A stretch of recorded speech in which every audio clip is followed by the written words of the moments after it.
facilitator still around? If you push the button, there you go, I should do it myself. You push the button, the green light comes on, and if you push it, so the green light is on, and you are on. The first thing we're going to do is we're going to go around the table briefly and introduce ourselves, and then after that, we're fortunate to have the executive director of the district here, Drew, and I'm sure you'll have a few comments for us, but I'd like for him to see who we have here, so he can relate to the fact that we have different people from all the different recreations groups. So I'm Newton Cook, and I'm the facilitator for the workshop for the recreation at the district, and I'm the president of the United Waterfowls of Florida, and on a lot of other things that I don't have to mention. So welcome everybody here. Everybody participates. There is no limits, and all you have to do is raise your hand, be recognized, and we will recognize you to speak. Okay. To the right this time. Yvette, South Florida Water Management District. I'm Steve Coughlin, Land Stewardship Section Administrator with the district. Dan Cotter, South Florida Water Management District, Land Stewardship Section. I'm Pete Quashis. My day job is an advocate for the Audubon chapters of Southwest Florida and the Western Everglades, but I'm a $1 a year man for the Snook Foundation and the Isaac Walton League. Evening, everybody. I'm Bill Miller with the project leader, Everglades Headwaters National Wildlife Refuge and Conservation Area. I'm Kim Willis with South Florida Water Management District, Land Stewardship. I'm Justin Nolte with South Florida Water Management District, Land Stewardship Section also. Jerry Kranz. It is on green. Jerry Kranz, South Florida Water Management District. Bubba Santos, United Waterfowlers. Skip it. Yeah. I'm Paul Mack. I'm an interested waterfowl hunter, and I'm just here to listen and learn. Mike Atchison, same thing, interested waterfowl. Here, learn and listen.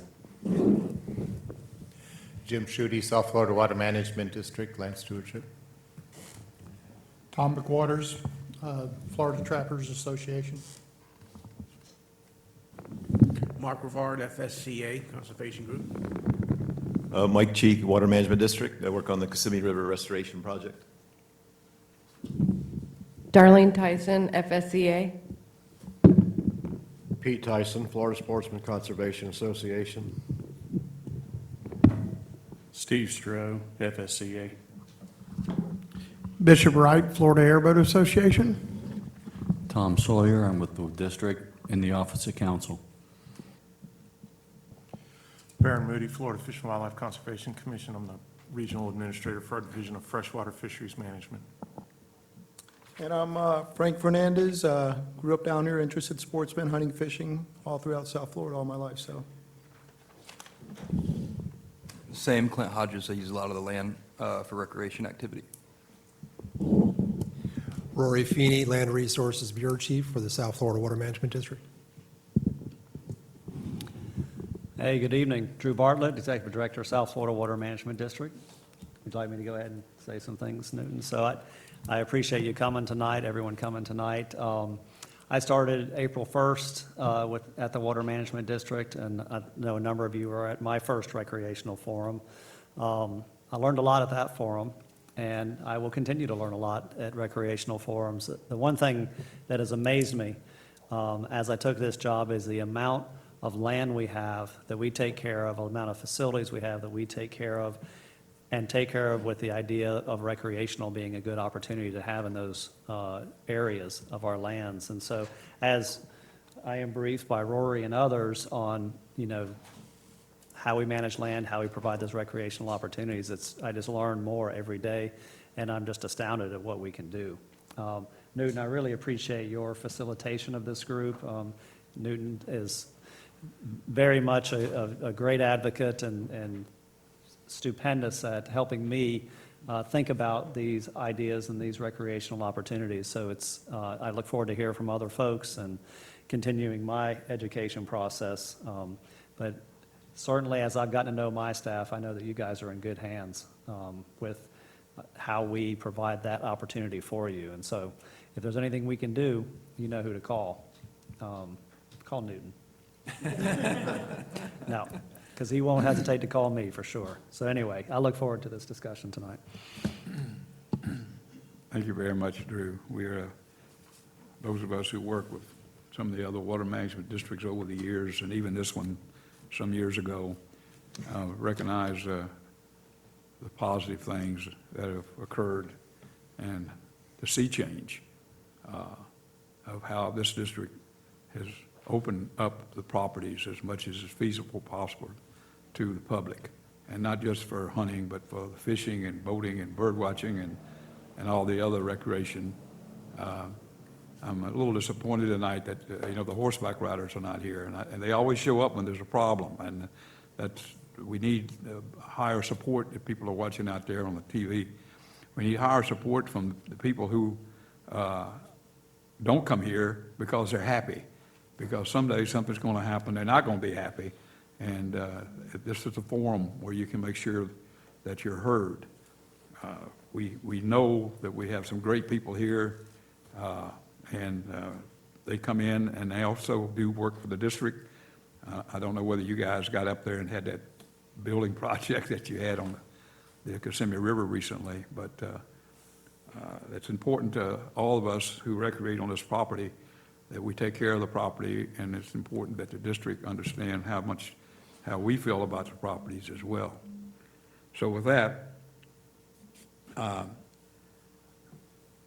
I want to just mention that agenda change is on the shooting range tonight. Unfortunately, Lynn had a family, actually a death in the family, and couldn't make it. So what we're going to do there is when we get to that point, I'm just going to go through the little handout that we've done in lieu of that. And if I cannot answer the question or someone's not here that can answer the question, then we'll jot it down and we'll be sure that question gets answered at least by the next meeting. I think that's the best way to handle that. So with that, I guess we can call Bill Miller. You're first on the list tonight. Sure.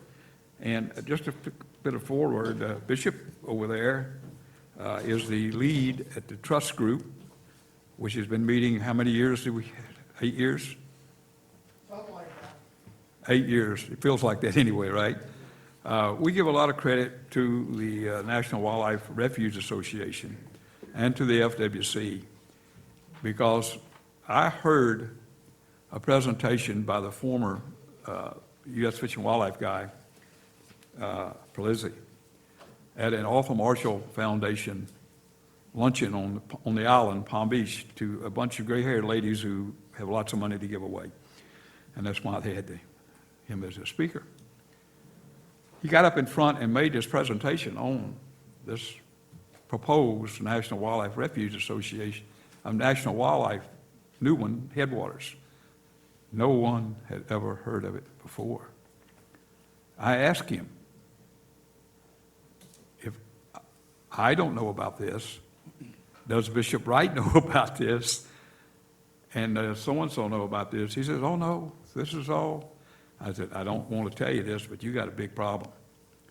Because the problem was then, and still is to a degree after the fiascos at Big Cypress, is that no one, I shouldn't say no, most or many of the sports people in South Florida had absolutely no interest in the federal government getting another acre of land in this state. And I mean, it wasn't a pleasant situation. And I don't think that he realized what he was getting into. He found out pretty quick. At the first meeting, they roasted him pretty good. But the fact of the matter is the Fish and the National Wildlife Association and the FWC came to the sports groups. And the sport put together the trust group, which is Bishop and myself and about 15 other people, some of them are here at this table. And the word trust was what they had to build, because we went to Washington to kill the refuge originally, the funding. And within about 2 years, they had turned it around where we went back to Washington and begged the senator and the representatives to finance this thing and to fund it. And why? The reason why is very simple, and I'm sure you're going to hit on this, is because the access situation was addressed, particularly the hunting to a large degree. So I stand here today as a person who at one time have stood right here and waved my hand and said never, never, never, as a person who 3 years ago and for the last 5 years, like Bishop, have said, yes, yes, yes, we need to get this done. So with that introduction, Bill. Thank you.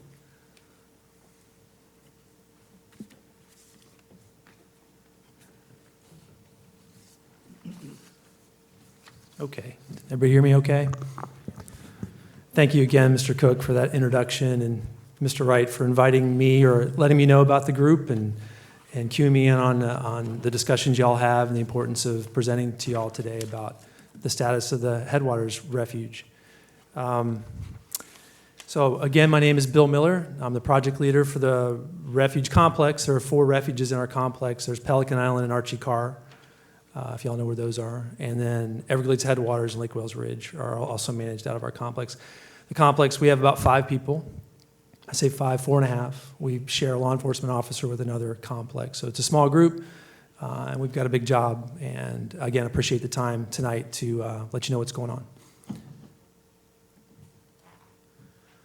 So I'll take you through kind of the stand-up and get you home with what we're doing today on the refuge. But first, kind of the need for action. Y'all probably seen this image a few hundred times. If not, it's an old, right now it's a 2006 model about Florida's future. If not, if we don't take some action in terms of, preserving what we have on the landscape. So the red is development or change in land use, and the left there, on my left, is the present day in 2006. So we're trying to get to a future that perhaps is a little bit different than what you're seeing in 60 years from 2006, which is what the red would indicate if we kept on our future, the patterns that we had going on in 2006 in terms of land development. And that gets us to kind of that need for action, got us to this idea of the refuge.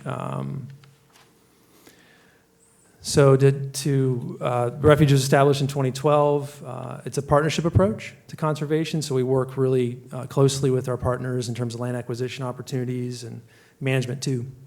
And I'll get into the management ethic and kind of how we do that in a couple slides forward. It's about a 740,000 acre partnership area in that area, and that's that black hatched area polygon, if you can see it around in that map. So the black hatched area is about 1 million, but then if you look at the areas not considered, there are pieces of the landscape that are not part of the project area. So those wouldn't be they're reddish, kind of rust colored. Those areas are places where either the folks there didn't want to be included in the project, or they just, the lands themselves were urban or not really conducive to what we were trying to do. Working with willing sellers, in that polygon we can acquire up to 100,000 acres in easement and 50,000 acres in fee, and then the project's done. Here are the goals, handful of goals. Protect important resources through partnerships, protect and enhance wildlife, habitats for wildlife, opportunities for outdoor rec, protect the headwaters groundwater recharge, enhance habitat corridors, and protect historic properties. So that all those are equally consequential to the goals of the refuge.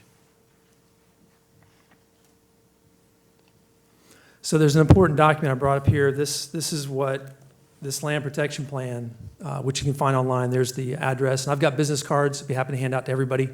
If you want to get in contact with me after the presentation or during or whenever you want. But there's the address where you can find this land protection plan. It's not a heavy read, but it does give me the guidelines, and this is publicly vetted through the process of establishment, on how to manage units once they're acquired. And our philosophy, kind of the metrics or the the model on how lands would be acquired. So it gives all those, the maps that we're going to talk about tonight and the perspective on management, this interim plan that I'm working from is all articulated, all written up in here. But I wanted to mention it's a real key product that I referred to quite a bit. And you can see what it does. It guides the establishment, it outlines the protection, it presents the methods that we can use with partners to accomplish our goals, and importantly, it prioritizes our acquisition. So there's a few different styles of acquisition for the refuge. There's fee and there's less than fee. And you can see that the conservation easement acreage is about 100,000 acres and the fee acreage is 50,000. And we can only acquire a fee in certain landscapes. Not the entirety of that black hatched area can we acquire a fee, and I'll get to that. We will work with willing sellers, and we look to these landscape connectivities and outdoor recreation attributes to guide us in our fee and less than fee acquisition. So without these attributes here, we don't look to prioritize those units, especially in fee.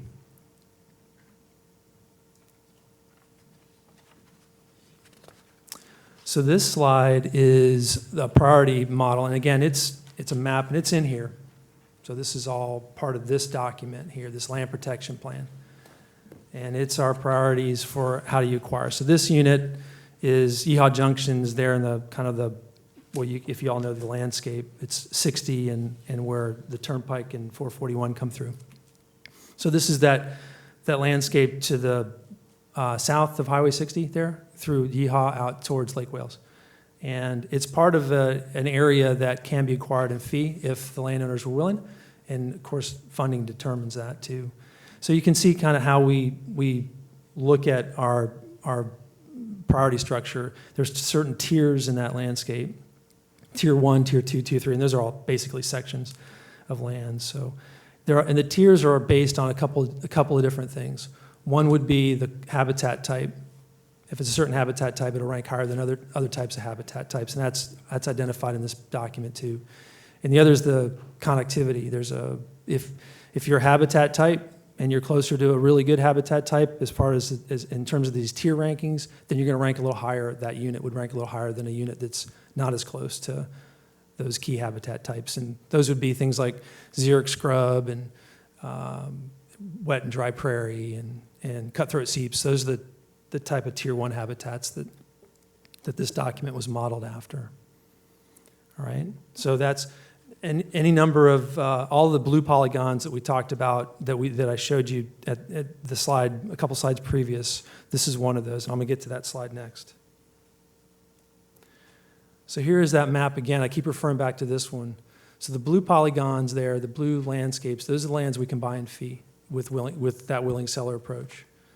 And those blue properties, if you will, are all outlined in this document. So if you go to the Prairie Central unit is one of those. That's the one I just showed.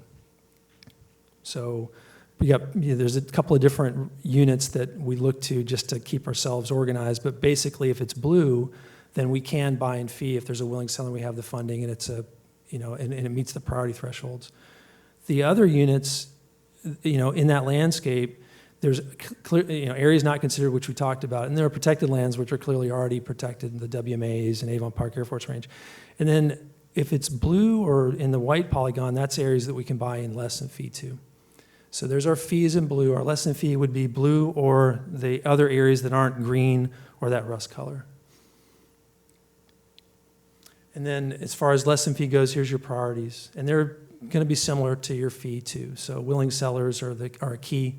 The key, and then you go through the kind of the attributes of the landscape as to why we'd pick something over something else.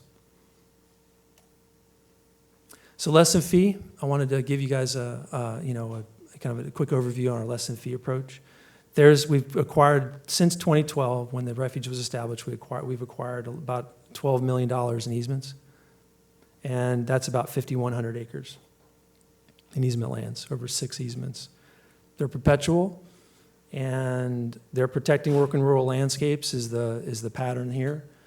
And they're landscapes that are rich in biodiversity. I'll give you an example. Here's the Adams Ranch, if y'all are familiar with the Peavine in Lake Marion area. It's just to the north of Highway 60, kind of just past the Three Lakes WMA entrance there on the right. So you take the Peavine up, and it's a unit to the western side of the Peavine. And this is about a 662-acre easement, and you can see the attributes of it. Basically, our easement program is buying the development rights off the property. Much of the other functionality of the property is not sold to the service. That's maintained by the landowner. But the development rights are not part of that. So that's basically what the easement monies do, is buy the development rights off the property. And the rancher then is free to ranch.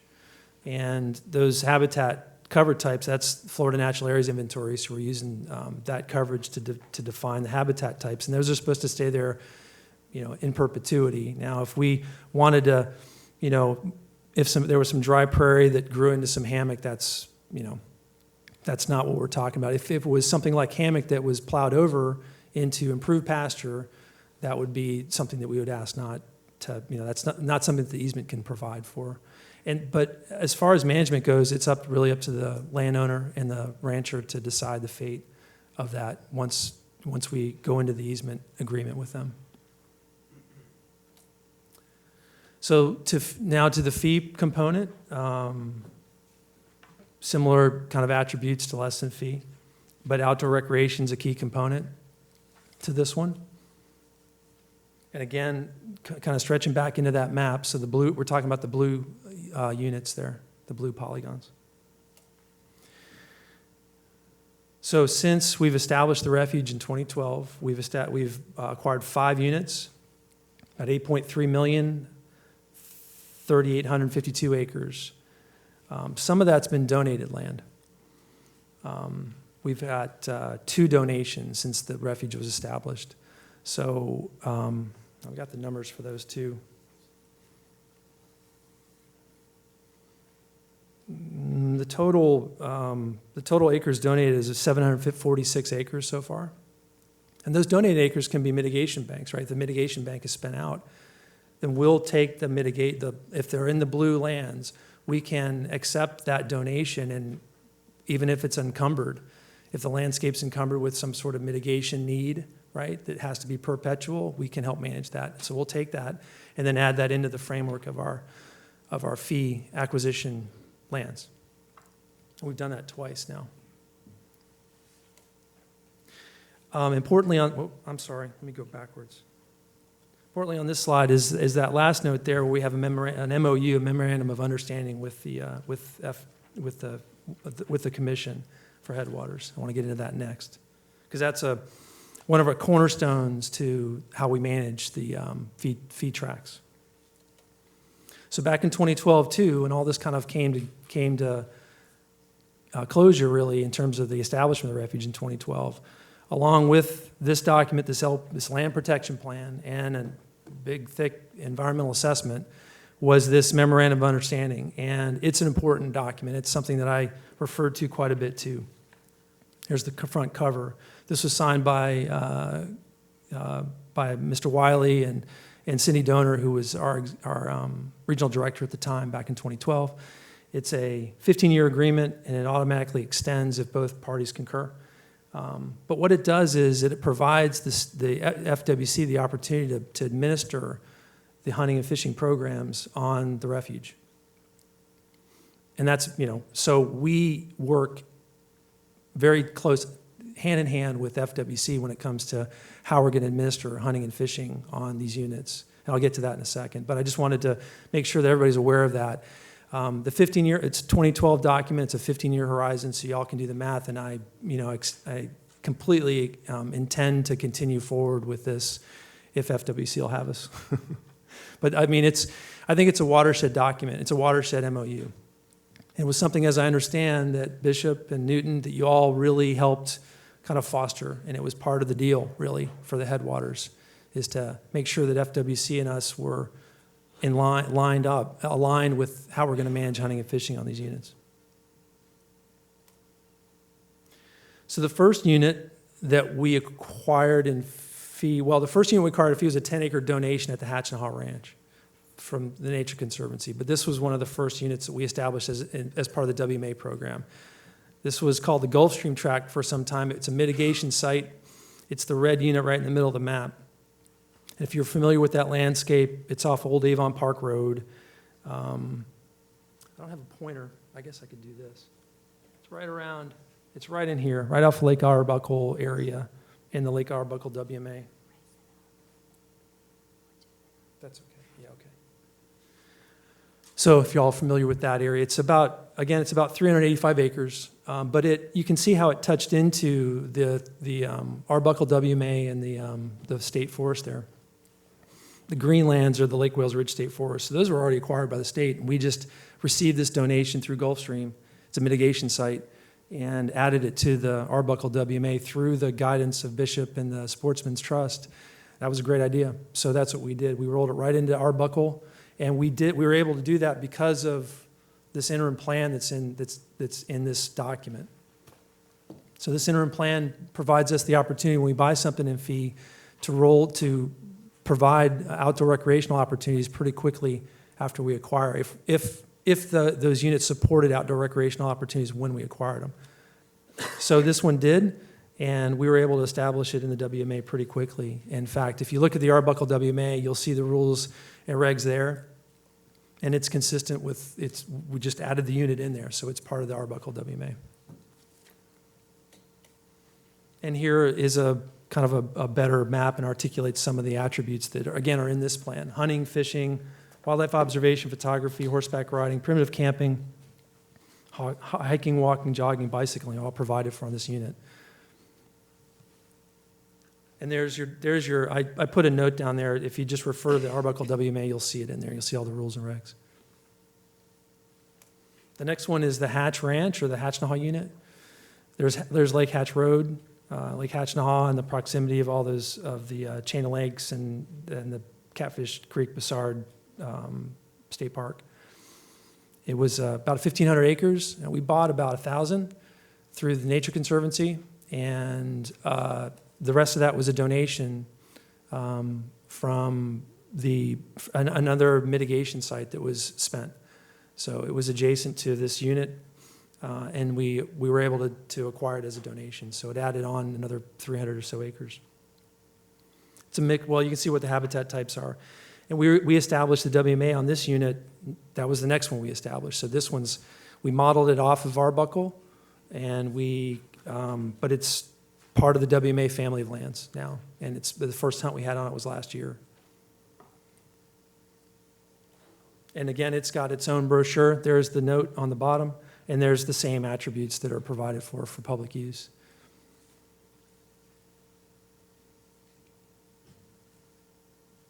Your trails and your roads. The Okeechobee unit, as we call it, about 2,000 acres. We recently acquired this in April, actually, after a couple years of working on it. And it's special because right adjacent to it, through TIF and the DEP, bought an additional 2,000 acres. So it's a 4,000 acre landscape that has these attributes. And if you know where that is, that's the Kissimmee Prairie Preserve State Park is just to the north of that. Here's kind of an outline of our trails and kind of the unit location. If you just look, if it's a mirror image of the state unit to the west of this unit, and it's a partnership approach because we leveraged our funding with DEP, and we're able to do, two things to acquire 2 units with state and federal funds. We're targeting 2021 hunt season for the WMA to be established there. We're working with the state, with FWC on that. We've got since we recently acquired it, there's some field level work that we have to do to make sure that it's safe and it's well oriented and you'll have a good experience out there. So fences and gates and infrastructure like that still needs to be put down, but that's our plan. The target here is to model this after the Three Lakes WMA. So whether it's exactly like that or a little bit different, but that's our model. So for the future, we're going to continue to work with folks. We're going to continue to identify opportunities, carry forward these public use opportunities, work to do good active management, exotic control, prescribed fire as examples. And we are developing a visitor service plan that's going to have a hunt and fish plan in it. It carries forward what's in here, and look forward to seeing that as a draft coming out. We're hoping to have that done in March. My business card is here. If you're interested in any information about that visitor service plan, please give me a call. There's our contact information. Oliver Van Den Ende is our kind of our day-to-day manager on those units. But we'll be happy to, either of us will be happy to answer any questions y'all have about these or any other Headwaters questions. And that wraps up my presentation. Yes, sir. Okay, thanks, Bill. Yes, sir. I'm sure we'll have some questions. That's all. You can sit down with everybody again. You might want to stay up there. Well, there's a mic right here. Either way. Bill, are you attempting to, or have you been successful in getting public access to any of the easement lands? There we go. No, we haven't. We do ask that question when we enter into the easement conversation with the families. And so far, no, the answers to that one's no. We don't have any public access to any of the easement properties that we have helped. And then the second question is, where's your money coming from? Where's your acquisition and easement money coming from? So again, there's some donations, but all the acquisition funding has come from Land and Water Conservation Fund. Mm-hmm. Is everybody familiar with that funding source, mostly? Okay. You will be. I think we have a presentation on that, sure. Okay. Okay.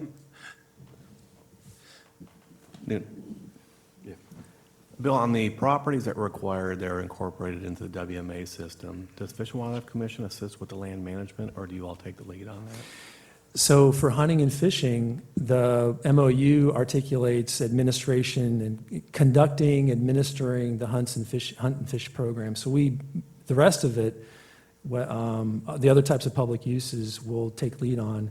When it comes to hunting and fishing programs, we look to FWC to help guide that. So, for instance, I know with law enforcement, our law enforcement officer has really good communication and contact with FWC officers, and FWC officers are out during hunting season patrolling and checking in. So as an example of how FWC has helped manage and administer and conduct the hunts and fishing programs there. So on the areas that y'all own and fee, the exotic plant control, prescribed burning, is it your staff that does that? Sure, yeah, we would do the day-to-day management like that. So whether it's a gate that needs to be put up or some road infrastructure that needs to be improved or maybe a fire line that needs to be cut, that would be our responsibility, yeah. Okay, thank you. Sure. You right, Bishop? Mostly, Bill, I just want to thank you for coming out this evening and going over that. And I'd also like to put a big plug in for Julie Morse and the Refuge Association for all of their hard work and all of the land that y'all have accumulated so far. And we're very pleased and happy with how things are rolling. It's a whole lot different than we visioned, and we know it would have went 8 years ago. So it's really a pleasure to be here 8 years later and proud of all of everybody's accomplishments together. And thank you again, Bill, for all of your hard work and everything of putting all this together too. So, and looking forward to some bright futures, and very, very proud of this Okeechobee piece. It'll be the first wildlife management area in Okeechobee County, which is just hard to believe. Yes, sir. You know, Thank you. So with all the wildlife management we have throughout the state, it's just in a place like Okeechobee, it's just, you know, you just wouldn't imagine that you'd finally have one there. So we're looking forward to building on that and looking forward to seeing that work and expand on it. Thank you again. Yes, sir. Thank you very much. Who else? Bill, I have a question. Yes, sir. I know our target has always been 150,000 acres, 100,000 of it conservation easements, and 50,000 acres fee simple. Obviously, that's a target. Where do we stand today on what we actually have our hands on? In just round numbers, where are Total- we? Total acreage, you mean? Yeah, I can give you those. We've got, in fee, it's 3,852 acres, so 3,852. And then easements is 5,128. So 51 plus, what did I say, 30? so we're at 6,000 and 3,000, Sure. basically. So we're Right. on target, but obviously a long way to go. Yes, sir, a long way to go. And it is it will be a fragmented refuge. There will be a lot of pieces to it, which is kind of unusual. It's going to make it very difficult to manage. But also, there's the trick, and why the FWC became such an important player, because the FWC actually has the people and the ability to be there versus what the U.S. Fish and Wildlife Service can do. Absolutely. So it's all part of this memorandum that we did, and as I was telling Drew, I said, a lot of blood in that. I would imagine. Pages. I was in the periphery in 2012 and 2010 when y'all were working on that, and, but I take that document with me. I've got a couple copies with me. I take it with me every place, and every time I read through it, I see something else that's really key, and it checks us. So I appreciate having it, and I use it all the time. It goes along with this document hand in hand. Yeah. Anyone else? Well, thank you so much. Oh, there you go. Okay. How many willing sellers do you have, and how much acreage if the money was available? So willing sellers, we have a few in fee. We have more than that in easements. Our easement program is structured after Florida Department of Environmental Protection. So in terms of the conservation value, what we're trying to acquire, it's really consistent with that. So I think the program is, I think folks appreciate our conservation easement program. I think that the construction of the easement, since it's kind of standardized after DEPs, has some familiarity to folks. I think that's important. But when it comes to willing seller, I know of between 10 and 20 easement folks, and again, 2 units that in fee that would, that I understand that there are willing sellers there too. So the impediment is funding in Well, getting those additional lands? We support what we get from Congress and the president, and certainly we use that money wisely, and we communicate with stakeholders in terms of organizing where we should acquire units, especially fee. So I would say that we have what we have, we do well with, and the number on 150,000 acres, 100,000 easement, 50,000 a fee is, if you could 2166 per acre in fee is what we've acquired, and that's without the donations, and about 2,500 acre, $100 per acre in easement. So you run those numbers out, and since we've been established, we've had about $20 million to spend in that range. That number's not exact, but it's going to take quite a bit more to finish the job. Okay. Anyone else? All right, Bill, thank you very much. Thank you all very much for having me. Appreciate it very much. We look forward to the next one, and I'm sure we'll have some additional things. All right, the second one is Pete Questions. He's the president of the Cypress chapter of the Isaac Walton League, and among other things, he's also been an important person here on the RAC, and also on one of the people who are constantly working with the district regarding particularly the West Coast situations that we have over there, and very much appreciated. So, Pete, thank you. Well, one of the things I'm not going to talk about today is waters of the U.S., although you ought to be aware of it. We are going through the process now where we are reverting back to navigable waters as being the primary concern, and decoupling from the groundwaters and the marshes, which have been part of the protection. So the EPA has announced that they're going to this final rule, and there'll be a 60-day window in which we have an opportunity to comment on new rules coming up. The other thing I'm not going to talk about is the Land and Water Amendment 1. All of us are familiar with the amendment in 2014, which committed a large portion of the dock stamp money for acquisition, management, and access. And it immediately got involved in the courts. Newton and I were in the trenches from the very beginning, trying to come up with language that wouldn't have got us into the courts, but here we are. So it went to court, and the initial trial judge indicated that the monies could not be used for some of the things which the legislature thought it could be used.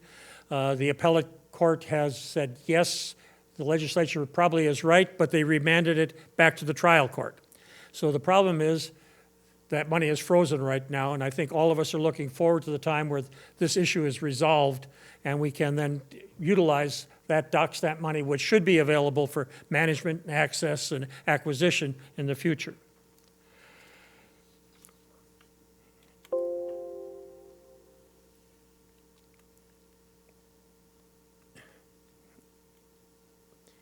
Back in 1965, when I first joined the Isaac Walton League, there was a discussion of how can we start to provide the funding that is necessary to provide access to our public lands and waters for recreational uses. And somebody who was at the conservation chair of the Isaac Walton League at that time said, why don't we get some of the royalties from oil and gas? And lo and behold, that became legislation. So for 25 years, there was an establishment of the Land and Waters Recreational Fund, a federal program, in which a portion of the royalties and the lease fees which went into the U.S. government coffers were allocated to this fund intended to be used for recreational purposes, for enhancement of properties, and an opportunity to make more access for the public for recreational uses, from everything from ballparks and city parks up to boat ramps and acquisition. It was initially authorized for 25 years. It was extended for another 25 years. It was then extended for 3 years, and then it sunsetted. After considerable effort by any number of groups, I'm sure many of you were also involved, the fund was reauthorized last year in perpetuity. It was always designed to have about $900 million a year nationally for acquisition and for grants to the states. Unfortunately, over the years, we never got there.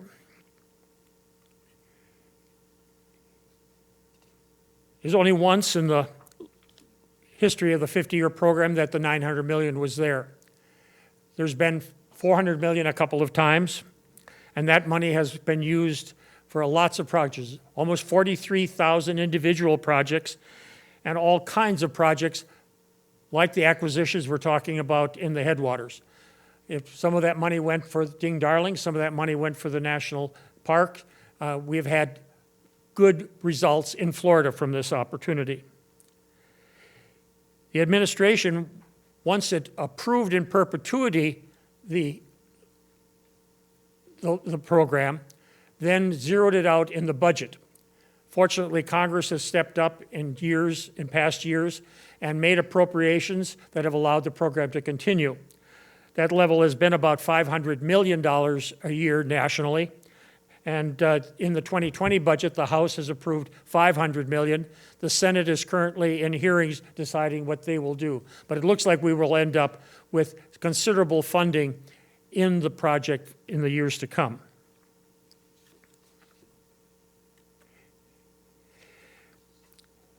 It's done a lot of good. 5 million acres of public lands have been brought into public use. $16.7 billion in funding. Willing sellers. This is a willing sellers program. There's no eminent domain used for acquisitions. An important part of the program has always been direct grants to states for smaller projects. In 2017 and 2018, there was an opportunity to spend about $4 million in Florida for these programs. These are 50-50 matching grant programs, And they've been useful for everything from boat ramps to ballparks to tennis courts. It requires an ask. The good news is that in the current year, our funding has gone from about $4 million to $7,800,000. So there's money available in the upcoming budget for local projects. All you've got to do is make your case. There's legislation pending to increase the funding to the total authorized $900 million a year. If you extrapolate what we're talking about, if it stayed on the current plan, rather than $8 million a year and we double that budget, we could expect to see $10 or $20 million in local grant monies that could be utilized for these local projects on match. We need to ask in order to make it happen. Right now, that legislation is pending, and there's good support both in Congress, in both houses of Congress. An important part of the change when it was reauthorized was an attempt to get a greater portion of the money to the states for the grant program and to make more money available for the large purchases of the type that we're talking about in the headwaters. So under the new legislation, 40% of whatever amount is appropriated, which could be as much as $900 million a year, 40% would be in grants to the states, and 40% would go to the federal government for its major acquisition programs.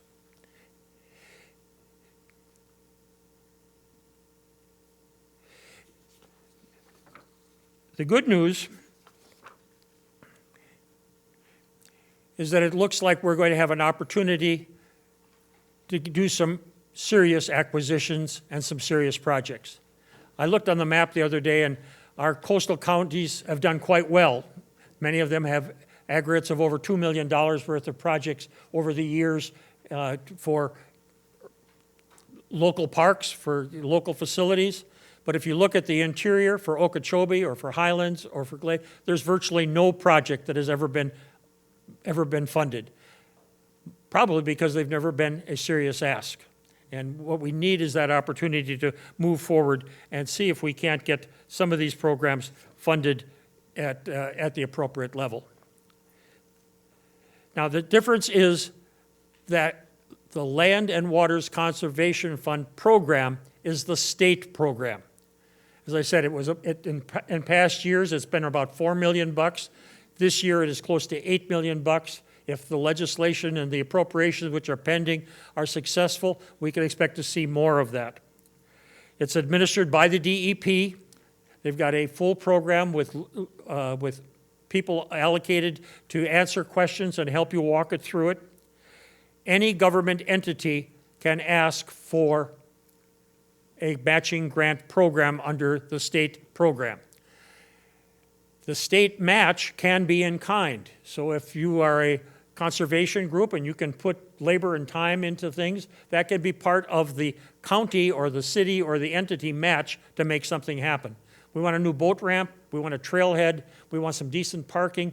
You know, you guys can put some labor and effort into it, partner with a local entity that owns the land, because all of these projects have to be in perpetuity in order to make it work. The state takes these grants, takes a look at it, rank orders them, puts together a list, and takes an opportunity to then submit that to DOI, which then tends to approve it. The match doesn't have to be at $200,000. It can be much less than that, but at the maximum currently is a $200,000 grant from the feds matched by a $200,000 match from the local entity. If you want to go more detail, it's easy to go back to the website that I put together, the presentation. It gives you the who, what's, and where's, and who. The important part is the state grant money can be used for beaches, for picnic areas, for trails, for ballparks, for fishing ramps. It cannot be used for buildings, but it can be used for outhouses, and concession stands. So there's a great deal of flexibility in the operation. You can't build a rec center, but if you had a trailhead that had a bait shop and a John, that would be within the ballparks. The bad news is that the application for the $8 million that's available is a period of 2 weeks coming up this January. So if in fact you are looking to tap this money, you'll need to get your act together to, find a location, to find somebody who owns the land upon which you want to do your project, cut your deal and make it work. It's an opportunity to leverage monies that are available without any taxpayer involvement. These are royalty monies from the drilling offshore and the lease monies offshore. Some $3 or $4 million a day that goes into this fund, which can be reprogrammed to make our stuff work. So who do you call? Again, it's in your handout and it's on the website. There are people for each county identified. There is a general, Linda Matos is the overall Linda Reeves is the overall project manager. These people are there to help you, to walk you through it, to find your partnership in order to make something happen. The last slide is kind of difficult to see, and I put it up only for illustrative purposes. Out of the state grant every year, only one property acquisition grant is allowed. So we put together our package, we make our case if you want to acquire a piece of land for a park, or if you want to acquire an in-holding, it gets ranked, ordered, but only one of those will survive the system. The rest of the money is appropriated through the variety of different parks and activities that are working our way through. So there's considerable flexibility to make this all work. The Land and Conservation Program window for application is January 13th through the 31st of 2020. So time is now. I'm willing to take any questions, although I may not have many answers. Okay, I'm going to just ask one question before I'll do the same thing Bill did, move down. Who are the entities who normally apply for these funds? Is it counties, cities, water management districts? Who are the types of organizations that normally apply for this funding? If you look at the grants that were awarded in the past, on that second to the last slide, it gets too small to see. It tends to be local parks and recs and cities which have got matching grants available. That doesn't mean it has to be that way. That just means that's the people who have been putting up the match and making it happen. There is provision that the match does not have to be cash. It can be in-kind services. So I think there's an opportunity for the Sportsman's Group, if in fact we are talking about developing additional airboat launches in the Kissimmee River as we acquire property, and you have an interesting party and you can deal with the refuge, or you can deal with water management land, I think there's potential there for them to partner. You're going to have to make your case that you want to do it. You have to demonstrate that you have the wherewithal to do it. There are some requirements. You have to be able to provide this facility in perpetuity, and you have to guarantee that you will do maintenance of it for 25 years so that, it isn't a one-off. It requires a commitment by your organization if in fact you want to do something worthwhile. But the opportunity is there. There's $8 million sitting there ready to be spent. I think my point was, it seems like this is where it's almost government entities that have a lot to do with this, because they're the ones that have the matching fund or the land and the ability to be there forever. The key is the land. Yeah. The key is the land. But there is that possibility. Say there is a parcel that you wanted to acquire. There is a provision, even within the state grant program, for $400,000 acquisition of land.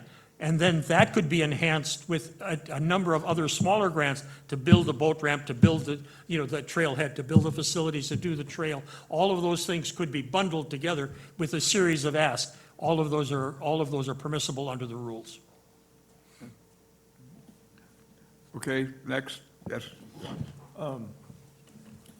We entered the this conversation, this agenda item sort of as a land acquisition, but you've talked a lot about facilities development. Right. Fishing piers?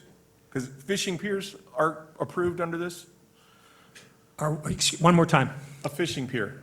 Sure, Statewide, we are really limited in our ability to build piers. There's only one program I know of if the commission doesn't have the money to simply do it itself, and piers are getting increasingly expensive. And so I'm interested for piers. And my reading of it was cursory, no question, but the only exclusion that it appeared to have is that they don't build structures. They're not building a rec center.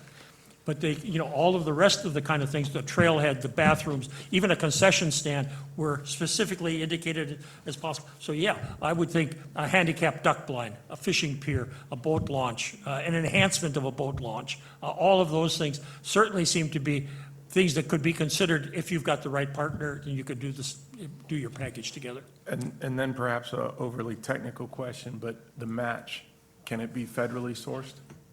Is this a program that allows federal match? I don't know. I don't think so. It's a common problem with federal dollars. Yeah, We all have federal dollars, and we're always scrambling for non-federal dollars. I think what you've got is you've got a state grant attempting to leverage local and state money in order to enhance the program. That seems the way the thing was structured. But from all of the legislation that's working, we have an opportunity providing these, well, one, the appropriation bill this year comes through, but more importantly, that the outstanding bill for full funding goes through to have some serious change available over the years, both for acquisition of larger pieces of property and for enhancement of those properties for recreational use.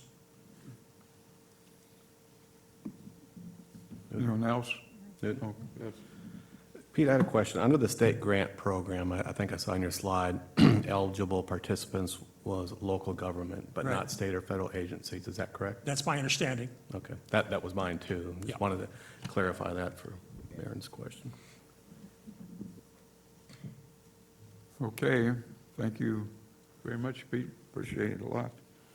And it's a lot of money, and I asked the question, who can apply for the money, or who does normally apply for the money? Does a water management district apply for a particular project? Is that a possibility? I can see a city or a county, perhaps. I think the most active participants are the local government. I think that's probably where a lot of it comes, is the cities and counties, and so you have to, if you want to get a piece of something going, like a boat ramp, maintenance, or something, and you need the funds, that would be a source to tap. Okay, any other questions?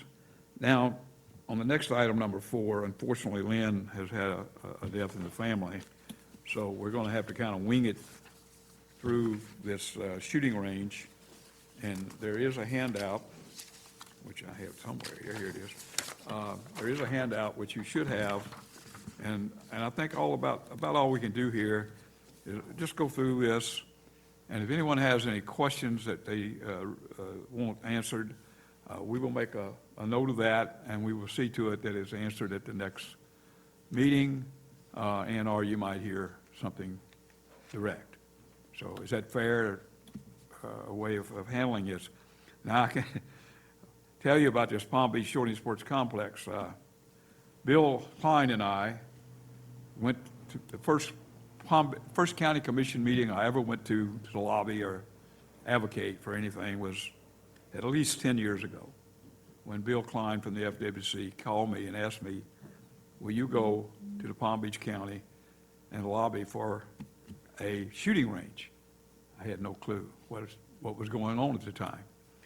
And he had this tremendous plan for this shooting range, and he had been working on it probably, Bishop, 5 years before that? We started working on it in 1992. Yeah, and of course I said yes, but then I had to learn what we were going to ask for before I got up in front of the county commission. The fact of the matter is, this is a big deal. It is a big deal that some people, like Bill, have put a good piece of their life in. And we can have a piece of paper here and make a presentation and not realize, and give credit to people who really, really put a lot of effort into this thing. And from what I'm understanding is, it's already started. They've already started work on it. And when they finish with it, it's going to be a world-class shooting range. I mean, people will come here and have meets, and it's Olympic level type stuff. So that being said, from my own point, is anybody who has looked at this and has seen any questions that they might have that we need to get back to you on or have for the next meeting? Yes, sir. How do I get one on the West Coast? Well, let me tell you, your grandchildren might be able to get approved. It's a 30-year project. I was shocked. It was one of my early revelations of what it takes to get things done. And I don't have to tell you, the forums and the Facebook and everything are always hot with these Johnny-come-latelys who just say, you can do this today. You know, why aren't we doing this? And why are you not moving? And talking not just to myself, but to all the people. And you just kind of say, I wish it was that way. We wish. I read through this thing. I don't see anything really unusual. I mean, great facilities. So we'll leave it at that. If you do have any questions, if you'll see us, we'll see to it you get answered. Is that okay? And Newton, we can put this back on the agenda for our December. And yeah, meeting. it'll come back. It's not going to go away, but that's just what's tonight. Todd Holman is not here tonight, but I understand that the Water Management District has a little piece of property that would be adjacent to that too. I think we're supposed to have a discussion on. Does anybody know about that? You talking about the Mecca property? I do. I know a little bit about that. Okay. Yep, Jerry, I know. Where are we at with that? We discussing that? I've talked to the project manager about it. Here's what's going on. The way the impoundment is designed, that's south of that the shooting range, it leaves some of the, some vacant land between the shooting range and the impoundment because the impoundment needs to be square to be viable economically. It doesn't fit well to have a poor perimeter. So anyway, the shooting range folks, Bill Klein was looking at me, asking me, let's ask for that land above the shooting range. I said, let's wait till the project is certain they're done with it. So that's where we are with that. As long as you got it on your radar, I'm happy with that. All right, thanks. Okay. Anyone else? Well, one of the main reasons for this shooting range is going to help the district. We got the problem, of course, is most of the public land, the target shooters going out and running up down the levees, shooting guns that they don't have any other place to go. And this will give them a place to go. And so you can really crack down on a lot of the target shooting because there's no excuse for it when you've got a place to go, a public place, a place where you can go and sight your gun in or whatever. Okay, next on the list is the Kissimmee River Region Land Management Update. And Justin, there's Justin, sorry. He's the Senior Land Manager of the Land Stewart Section, South Florida Water Management District. All right, thank you.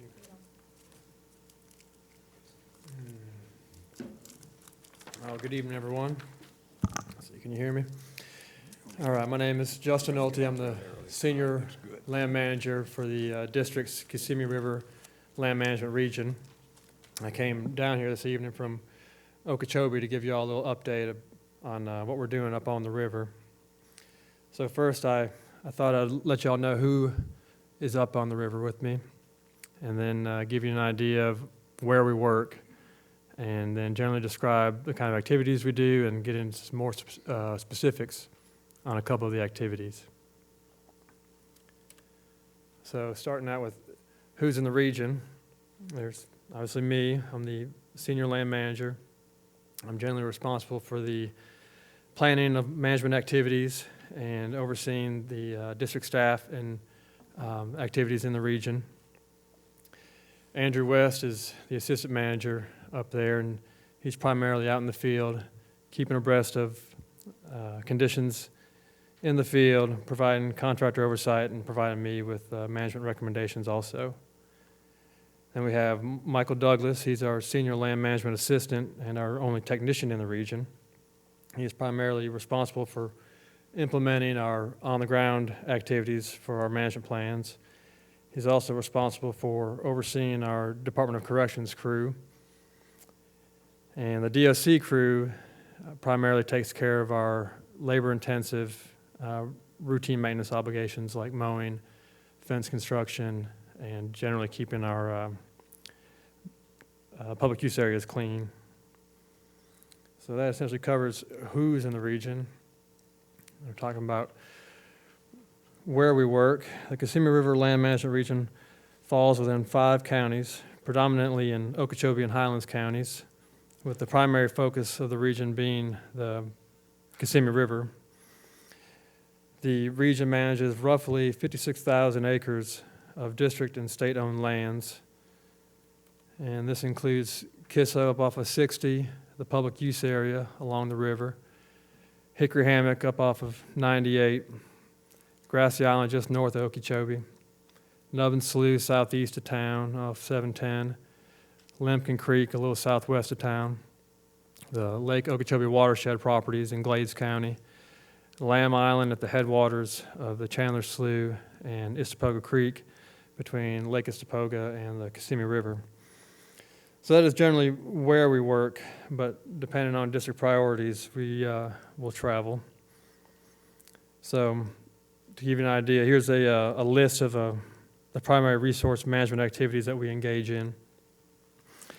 These aren't necessarily in order of importance, but prescribed burning does just so happen to be at the top of the list as a priority. And that is, as you know, fire is not only the most cost-effective land management tool, it is also biologically necessary to maintain some of our natural plant communities. We also have exotic and invasive plant and animal management. Again, it's imperative for maintaining the integrity of our natural communities. Mechanical vegetation management, now we might employ this in the wildland-urban interface where conducting a fire may not be appropriate either for too many variables or risks in the current condition. We can employ the mechanical veg, or we might just want to get the machines out there, get our fuels on the ground, set back succession, and possibly reduce the overstory impact from our fires. On infrastructure, we have several miles of shell roads to maintain, hundreds of miles of fencing, as well as barns, pavilions, kiosks, boat ramps, trailheads, among other things, and our regular equipment maintenance. On wildlife management, specifically in our region, we have gopher tortoises. We have a gopher tortoise recipient site at Fort Bassinger, where we relocate tortoises that have been displaced because of projects on district lands, like a levee refurbishment or a construction project. Lease administration, we have around 15 cattle leases and multiple apiary sites in the region that require oversight. In public use, we work with BJ and Dan and Jerry on public use issues, including permitting, access, and hunt recommendations. And then we also do some education and outreach work, like coming down to West Palm and giving a little speech on a Monday evening. Let's see. But our big things really are burning and exotic plant control. So I'm just going to share with y'all some of the techniques we use to implement these activities on the ground. So this year, we were able to burn roughly 4,100 acres in and around the Kissimmee River floodplain. And our strategy was to burn everything on the hill juxtaposed to the river while the floodplain was still wet and inundated. Let's see. Then, as the waters receded back into the river channel and the floodplain dried out, we were going to go out there, turn around, and burn everything right back to the hill where we just blocked it in. Now, this technique of burning into previously burned areas greatly reduces our need to have staff in the downwind portion of the burn, in the smoke, ensuring that the fire doesn't escape. So what this really allows us is to better utilize our very limited resources. Remember, we only have 3 full-time staff in the region. And And our plan this past year, was to try to burn from Issapoga Canal all the way up to No Name Slough and possibly the park boundary. And the conditions in the river were conducive for that plan.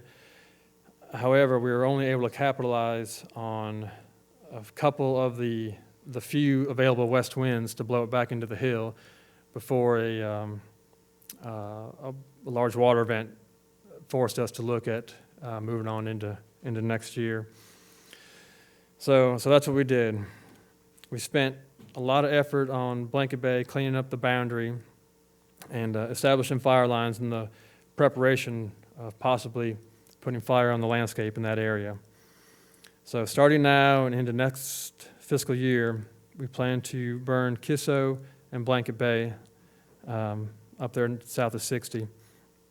And we'll utilize much the same strategy as we did lower down south on the river, where we plan to burn Kisso while the floodplain is still wet, burning everything out towards Blanket Bay. And then as the floodplain dries up, we can go across the river and burn everything back towards Kisso. And then if conditions are good, we'll try to head back south, pick up where we left off around Starvation Slough, and see if we can get that burned in also. And then we were also lucky enough to receive a prescribed fire enhancement grant from the Florida Forest Service for the installation and maintenance of fire lines along the Kissimmee River. And this will greatly help us out in introducing or reintroducing fire into this landscape. All right, the other big one on our obligations list, exotic plant management. It's one of our higher priority activities. And our strategy for management, let's see, is the systematic targeted treatments with the goal of getting our property into maintenance condition. Let's see. You see we're sweeping the landscape there. I'm not sure you can see the arrows on these or not. Probably not. All right.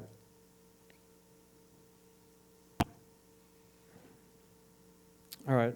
So yeah, our goal is to get these properties into maintenance condition. And what maintenance condition really means is that we're going to reduce the occurrence and the abundance of specific exotic species on the landscape in these units to a level where they are unlikely to pose a threat to our natural communities within a given return interval. And the implementation of the strategy consists of identifying properties where the infestation level is such that the property is readily salvageable, meaning we can easily or cheaply go in there and get this property into maintenance condition. So, for lack of a better term, once the cheap stuff is in maintenance condition, then we can move on to the properties with greater and greater occurrences or abundance of exotics. Okay. And so it is our desire to keep these treated properties in maintenance condition. And so if we determine that a previously treated area needs more attention, we can go back, ensure that these properties that we've already spent the money on stay in maintenance condition before we move on into these other properties that are yet in maintenance condition. So that's our strategy for treating exotics on the river. So next fiscal year, 1920, we'll be working to keep what we've treated in maintenance condition, and we're planning on conducting targeted treatments in No Name Slough, Starvation Slough, Oak Creek, Turkey Hammock, and Chandler Slough. We also received a $20,000 grant from the National Wild Turkey Federation for the management of exotics in Kisso. And then I just heard this morning that we received another $20,000 grant for exotics management in Fort Bassinger. So that's pretty exciting for us there. And then new stuff in the region. Recently, the district, FWC, Florida Forest Service, and the Army Corps have made a concerted effort to conduct prescribed burns in the seasonally dry areas of Lake Okeechobee. And the Kissimmee River region, has been tasked with leading the district's portion of this effort. So we haven't fully developed the burn strategy or all the plans yet, but it's likely that we'll try to burn an additional 20,000 plus acres a year in the region. So it's also likely to consume a lot of regional staff's time managing that in the next year and the coming years. All right, well, we covered who we are, where we are, and what we're doing. So that's about it for the update on the Kissimmee River region. I'd be glad to answer any questions. Thank you. Thank you, Justin. Any questions out there? Yes, Bishop. So when it comes to exotic plants, what areas are you targeting on the river? What areas we're Yeah. targeting? Well, next year, we're going to go and do some retreatments at No Name, Starvation, Oak Creek, Chandler Slough, Turkey Hammock, Fort Bassinger, and Kisso. What plant species are you targeting? It's kind of the big ones, some Cat 1 species, Kogan grass, Brazilian pepper, Lygodium, some tropical soda apple, maybe some turkey berry. That seems to be the main ones. Okay.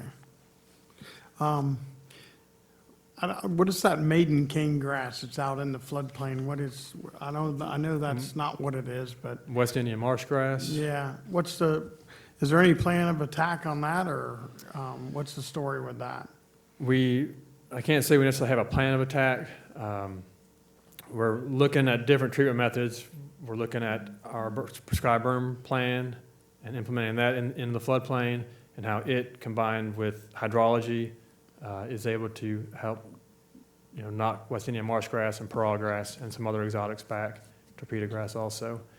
But it's a serious concern. I mean, West Indian and these other exotics in the floodplain, especially grass species in general, are rather difficult to manage. Yeah, it's a struggle for wildlife out there, and that it's a struggle for anybody to go through that, actually. Right, it is, yeah. And I think Mike Cheek can probably attest to this also. We've seen some changes on the floodplain through hydrology, some high water events. It's able to knock back the grasses, and these more broadleafs have moved in. And we hope with this recent high water that we might see similar changes. Well, we're looking forward to some a little more water in there. Right. I've testament I've seen what, happened with the L8 basin when you finally got some water in there. You finally get back to, I know it's a far stretch from y'all, but in the Corbett area, when y'all flooded the L8 basin, and we finally got some water back in that. We finally got some natural habitat back in that. So looking for that, I think as a sportsman, this up and down water thing on the river, and I understand we're still in construction and all of that phase of it, but it's hard to judge if you're going to be, rolling up dust or trying to find the current not washing you away, one of the two on the river. So looking forward to some, something staying natural there for sure. But I got to say, your very first slide was impressive to see fire. Yeah, I'm looking forward to that more than anything. And unfortunately, you didn't get to burn what you wanted to burn. But I think as a sportsman, we're all looking forward to seeing some fire on it. And I know, and I want to say it to all of y'all in this room, I know all of y'all get beat up so hard for spraying. But I got to say, I understand, we may have oversprayed on some things. But, when it comes to upland things, the Lygodium and the different areas, Arthur Marshall is a fine example, of what has to be done. And, no doubt we got to manage the spraying better. But I want to say that you do have some people that understand that treating exotics has to happen in the state of Florida. So if you ever want me at a meeting to speak on, and talk in a positive attitude of spraying, please invite me. I'll be glad to be that spokesperson. But I do understand, and I see we're, on the lakes and some things that we probably overspray some things, but most definitely when it comes to upland, there's only one way to do it, and that's to treat it, and it has to be done. But I think if we could do it with fire, I think, and I know that you catch a lot a lot of gripe on that too, and I wouldn't want to be in your shoes when it comes to managing this stuff. And as I'm someone that does lawn maintenance every day, I understand, you know, the growth and how things work. So, but I do appreciate y'all's hard work and effort, and I just want to let you know that not everyone is ready to hang you from a rope. Well, that's nice to hear. Yeah, that's been an interesting subject the last bit on the Facebook. Yes, sir. This to kind of follow up with Bishop on the, as Justin said, we're targeting the stuff that we can afford right at the moment. And a lot of this stuff, it's new out there in the Kissimmee River Basin. It's not new plants or anything, but it's a whole new system. And as he said, Mike Cheek here, working closely with our research guys and kind of doing some of the research as we go too. I mean, willow is another one. It's not exotic, but it made it out there. So as we do this, certainly, like you say, those grasses, they've got 4-foot deep buildups of thick stuff that nobody can get through. And as we burn that out, we try to, as Justin said, we're burning on a decreasing water table, just to get these things in, just to figure out what's going on out there, just to get the burns in. It's important, bottom line, to get the burns in.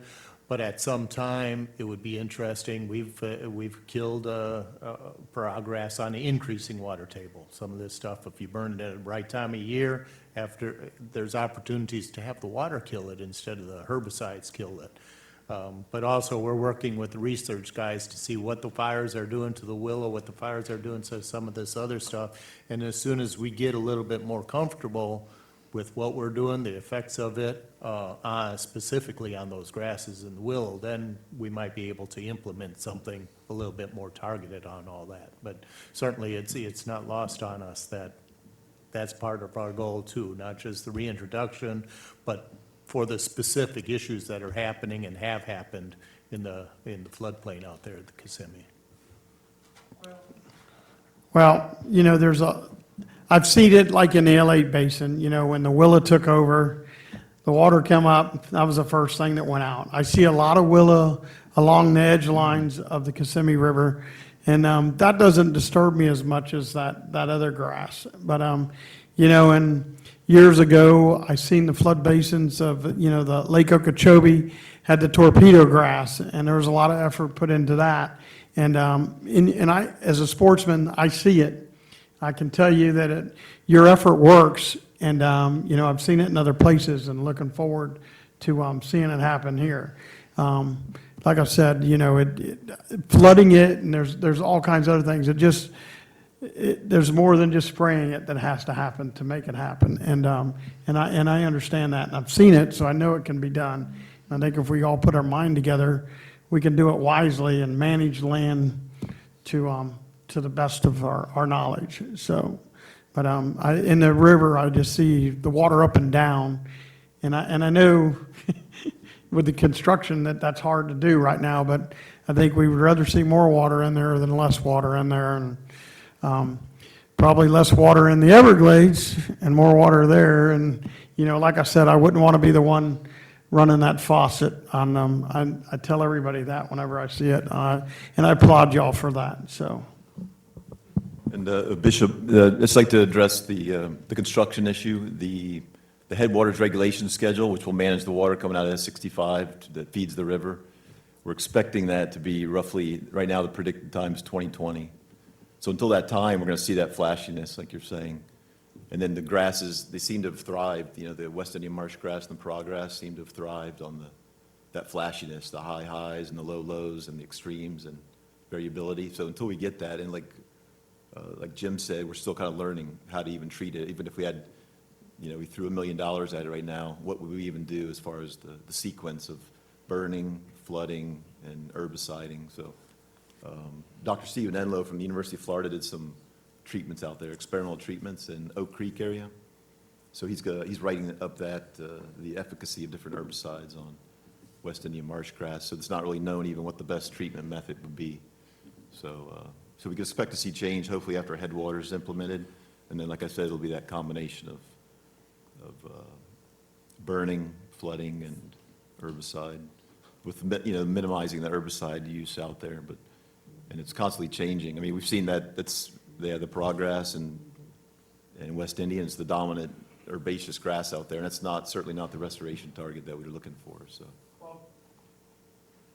To me, that's my biggest concern. I see it progressing. I don't see it, getting any better. I brought that up at this meeting before, and, I feel like, we'll be like Arthur Marshall before long. It'll be everywhere. And, it'll be kind of like the Corbett area 20 years ago with, Lagodium vine. It'll be everywhere. And I understand how it works. So I want to make sure that, we're moving forward on trying to address it. And I understand it's a new species or whatever, but I feel like we need to make progress on that too. And when I didn't hear it on the list, that concerns me. Thank you. I don't have to tell anyone that I've always been a proponent of burning. And when you burn it again. And when you burn it again, burn it again. When you burn it again, burn it again. That's the way Florida's operated for eons, and what we have been missing for a long time is those every 3, 4, 5-year burns on the property, and the district is working at it. My only concern has always been the Kissimmee Restoration Area, where if we do not burn that area more than what we're doing it now, we're going to end up with willows. You can go up and look at the St. John's when you get to Melbourne, look to the right, west, and you're going to see what beautiful marsh is going to be if we don't burn. And my only thing is I don't think there's a single sportsman I've ever heard of that's complained about burning, unless you burn his deer stand down while you were doing a burn. But, and they shouldn't complain, because they shouldn't have had the deer stand out there anyway. But the fact of the matter is it is an incredibly difficult assignment, and Bishop understands, and a lot of us understand just how difficult it is. And managing the exotics, particularly the exotic floating plants on the water, it is never going to go away to be a controversy.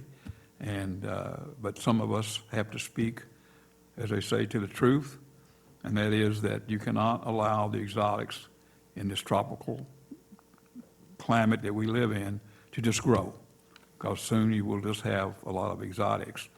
And there's been tremendous work done. Look at the Melaleuca.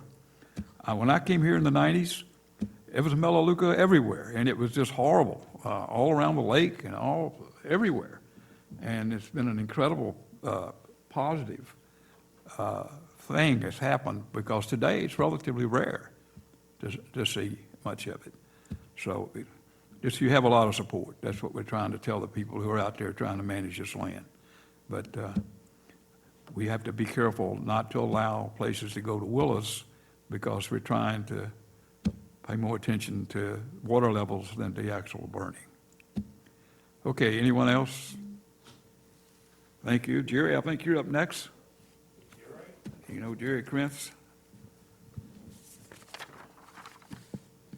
Probably have a few questions for you, Jerry.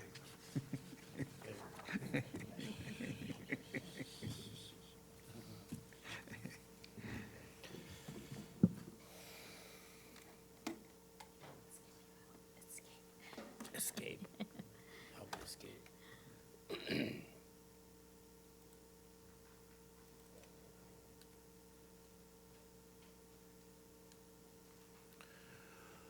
Okay, I got a pretty short presentation tonight. We're just going to do a little update on a couple of the public use projects.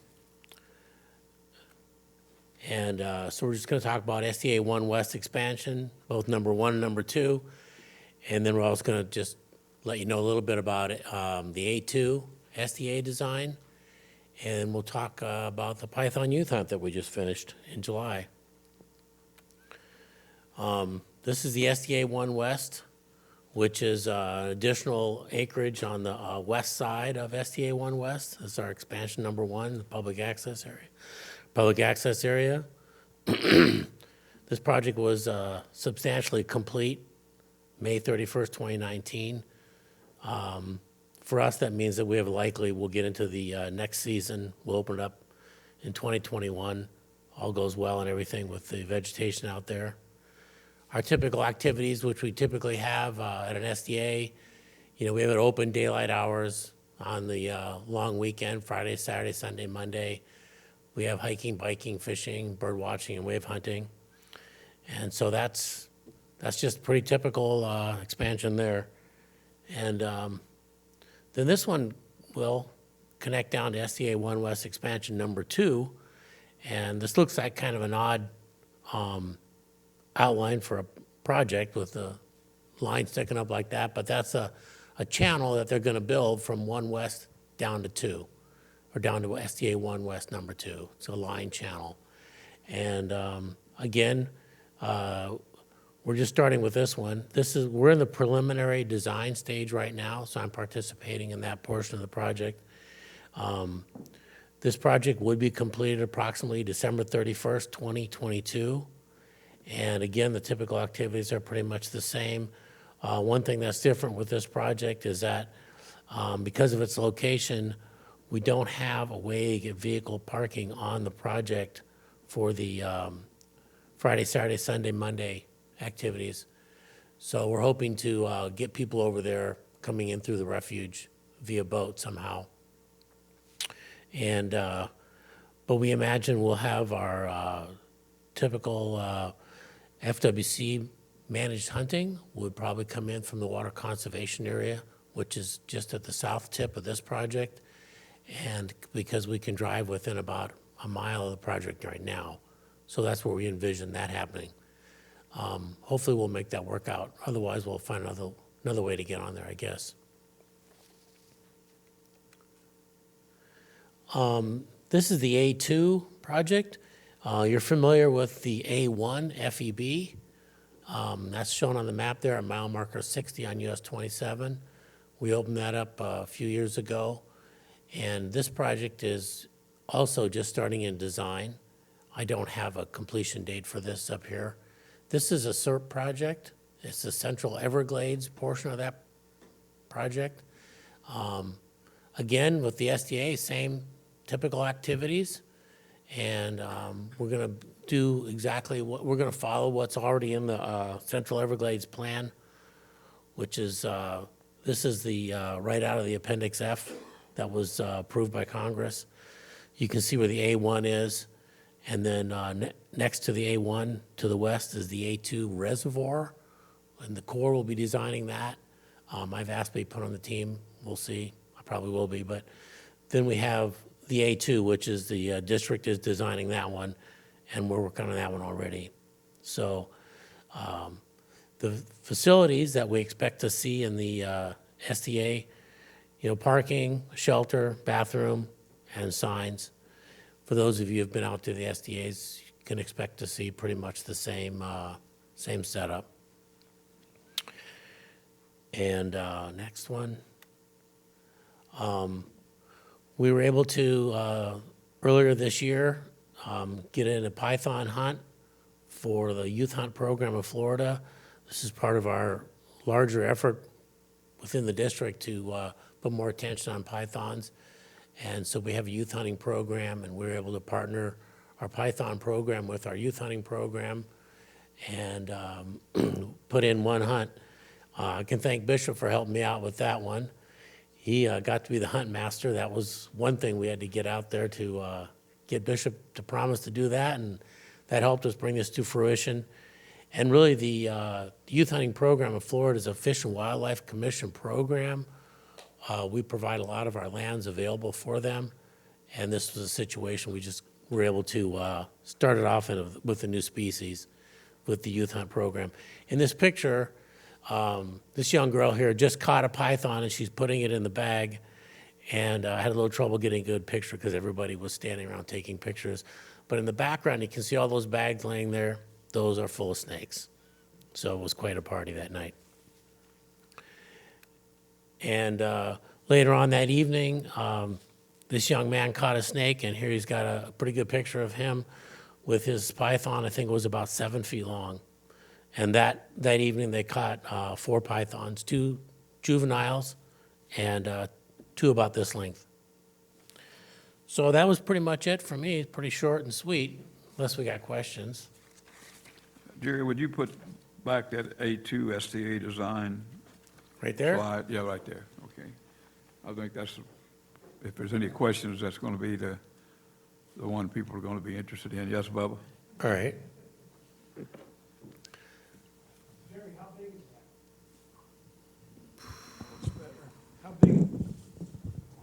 You know, I'm not exactly sure how big that is.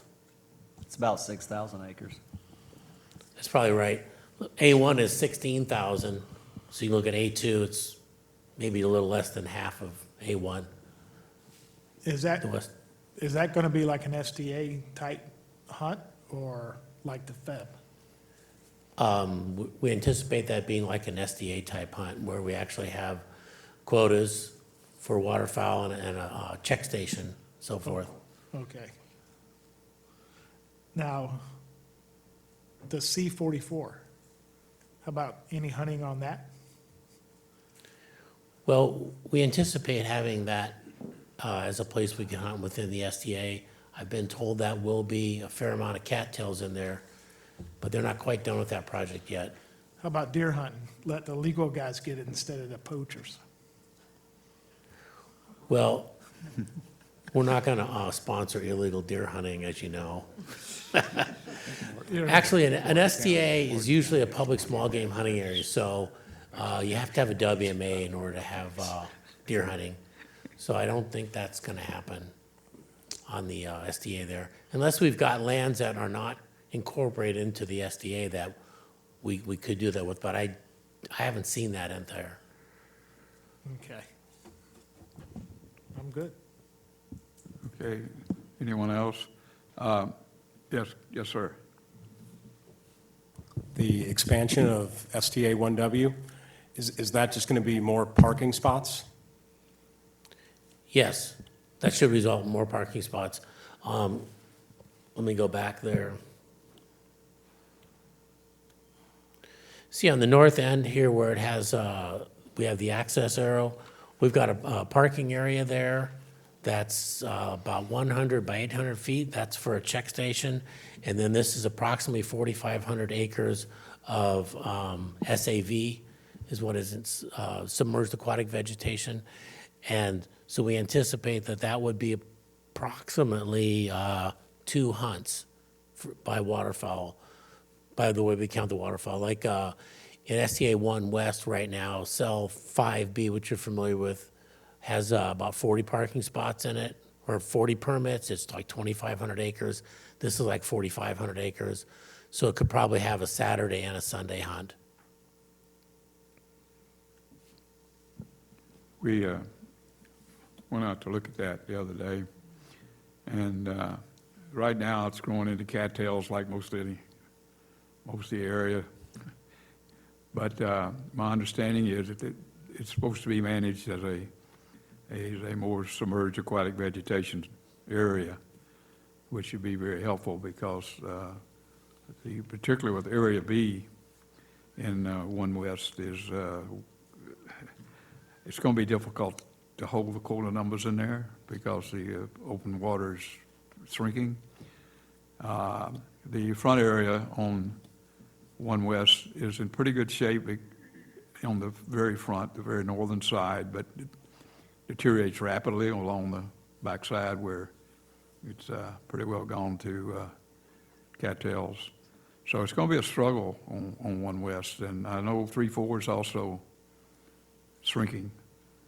And I just want the duck hunters to know that these things are not managed for duck hunters or for ducks, but we're going to try to keep as many permits and as much access as possible. And with the addition of the 1 West coming in probably next year, we will probably at least be able to maintain the level of hunting on the SDAs that we have now, because there are some nice spots. In fact, there's a lot of more ducks on that than it is on the other SDA right now, on the other side. So just be aware that, and it is something that we have to face as we go along, as the habitat changes there. Jerry, I had a couple of questions. I know we mentioned C-44. That area has potential for duck hunting, again, if it doesn't go straight to cattails. And then also we have the C-2325 project sitting there. And I know that we have requested we get some type of deer hunting in there. The FWC, who's not the ones that we need, I guess, to talk about that. But there's a lot of deer being poached out of that thing as we speak every night. And it's a shame we can't get the legal folks a shot, or even a pun intended. So the other thing is the North Shore impoundment at Lake Hippotic on the headwaters of the Caloosahatchee. And that area is being restored, and that marsh should be a good marsh for duck hunting. Have we had any comments about that? A couple, 3,000 acres? Well, There's, the current impoundment is about a square mile, 600 and something, but we've got the additional 2,500 acres adjacent to that that's, hopefully we'll get the money for design and moving forward. But that is right on the edge of the marsh. It's good access, easy access around on the trail. Should be a great your place for project, bird huh? hunting. So, Jerry, if we can't talk about that tonight, we'd like to see that, I think, on the future agenda. okay. And when we have Jerry here, it's a good time for anyone who has places that they want on the agenda for the future meetings to mention to Jerry, because he's the one that has to do a lot of the heavy lifting on that. So if you have anything out there you're interested in, now's the time to say, I have this particular location. Yes, Pete? I think I mentioned at the last meeting, we got a grant of a little over $1 million. This is the S.F.W.M.D Foundation, or the Angler Action Foundation, to plant grass in the Caloosahatchee. And we planted about 100,000 sprigs of Vallisneria. We did a 6-month read on that. We figured we had over 500,000. FWC came through and did a shocking on it. We had the first schools of juvenile tarpon that we have seen in a decade. The cages that are encapsulated to protect them from herbivory have blossomed and seeded. That's the first time in a decade we've had plants. We've got 2 additional grants, one last year from Tallahassee, and we anticipate another grant this year to expand that program, and are looking at opportunities to do this kind of habitat restoration elsewhere. So it's really a good sign. Obviously, if we can restore 1,000 acres of active grass growing in the upper tidal zone of the Caloosahatchee, the water quality component of that is just huge. And we're already seeing, clams and small filter feeders joining into this area. Our opportunity to have a whole biosystem that does natural water filtering is there. I can remember in the days when I used to guide up there, and the water was clear. You could pole your way through Vallisneria grass that was blades 3 and 4 feet long, and it was pretty fabulous habitat. I think we're on the cusp of bringing that back, as long as we can get the sustained flow of water we need to keep the salinity balance right. So I would suggest that sometime in the near future, when we get the executive director or the person from Land and Sea, who is our contractor, to give us an update on the results they've had up at Crystal River, the results that we're seeing in the Caloosahatchee, and the potential for doing that in Indian River Lagoon and Lake Worth, which are other sites that we're talking about. Thank you, Pete. Anyone else? Yes, Bishop? I just, as far as Jerry's presentations, I'd like to really thank the staff of the Water Management District and everything they did for the python hunt. And FWC staff did a tremendous job of doing their part, but just partnering up, it was probably one of the most educational youth hunts that has ever been put on. And everyone there, including myself, took something back and learned something. And, as a future topic, I think y'all have some excellent, on both sides, some excellent python hunter, trappers, people out there. I think they would do a couple of them maybe could come and give you an excellent presentation. And I just want to say this agenda right here is an awesome looking agenda.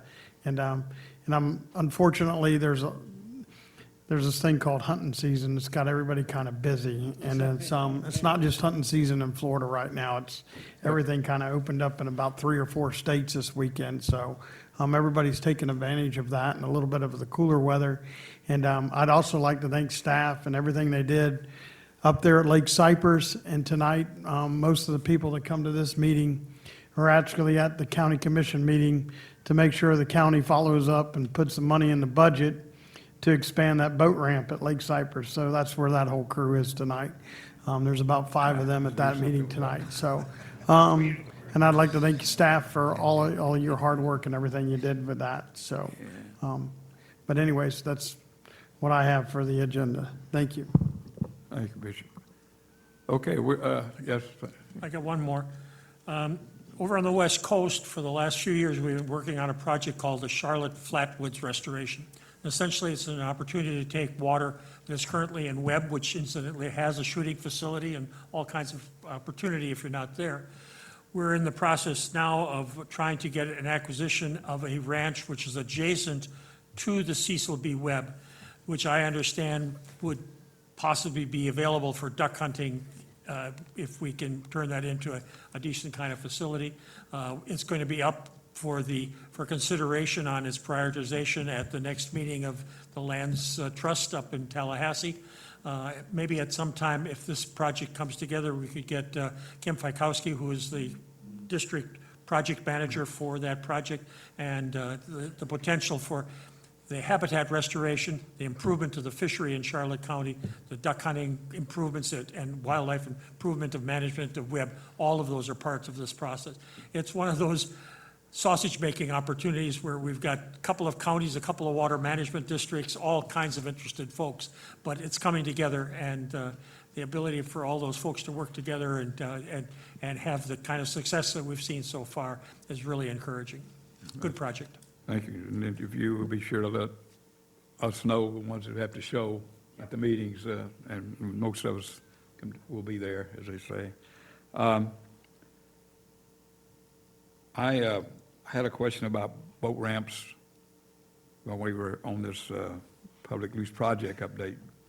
And I think Jerry went and got information on those 2 ramps that John Monte is always asking us about out on, I guess it's the alley right there where 27 intersects, and it's county. Am I right saying it's county property, Jerry? Or I know, John, you don't really know what's going on with those boat ramps around there. Okay, on 27, No, there's one on 27, there's one on 75. Is that right? Well, no, if you start at the intersection of I-75 and US 27, and you're going north, it's the first 2 boat ramps on your left, the first 2 boat ramps on the west side there. Right. Yeah, They're right. there's 3 of them on that 6.5-mile stretch. These are the first 2. These were permitted by right-of-way permit from us, but they were permitted to, originally, like in the 60s, I think it was Broward County, and then Broward County handed them off to FDOT, and they've been in disrepair for a while. And so FDOT is faced with, their right-of-way permit is either, they have to re-up the right-of-way permit, they would rather remove the boat ramps instead of maintain them. That's a typical right-of-way requirement, build it and maintain it or take it out. and last I knew, there was hope that the county would step in on one of them.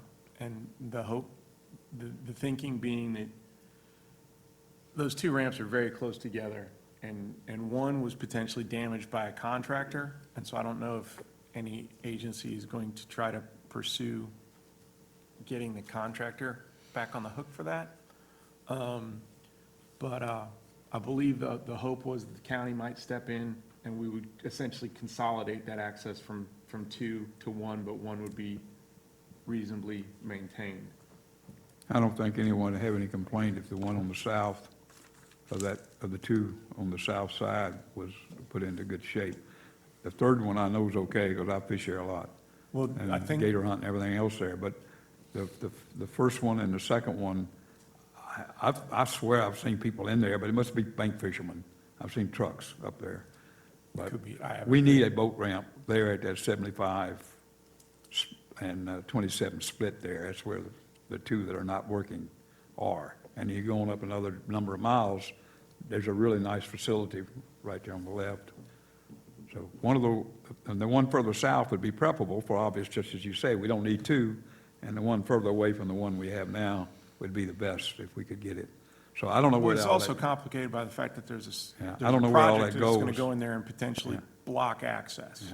I don't know where it all goes, but if you could help, FWC could help, and the district could help, see what you could do to get that, one of those ramps open. Steve and I have met some about that ramp and others. But it's on our radar, it's just not always clear who's going to own some of that, which goes back to some of the discussions we had years ago here about the district has property and the FWC has a program, but we're frequently looking for a third partner to take on some of the day-to-day kinds of things that we're not prepared on right now.